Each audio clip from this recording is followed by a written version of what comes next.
Hi guys, this is my first video. I'm an electrician and people wonder how they can get underneath floorboards like this, especially ones that have been nailed down, such as this. I've found it pretty difficult. In the past people used to cut them with a little circular saw.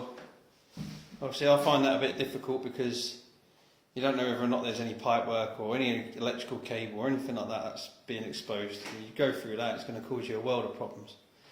So what I've done, all you need is your hammer and your little crowbar.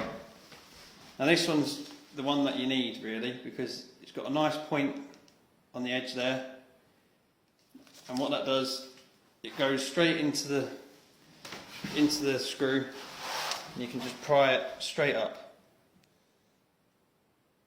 I'll show you in a sec.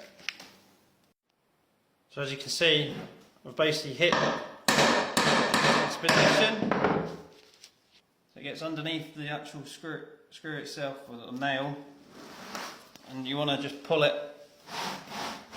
So it pulls up and out. You don't want to be dealing with all that faff with getting a 20mm drill bit and starret cutter and drilling around there, otherwise you end up with like plugs and just big divots.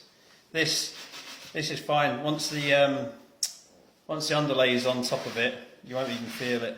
Or if you do want to be particular, you can always, well, the other good thing as well actually, you can always use these holes for putting screws back down, which I tend to do. But if you want to be that particular, you can always fill it and then screw it, so in that way it's nice and flat, but you know, time's money and all that sort of stuff.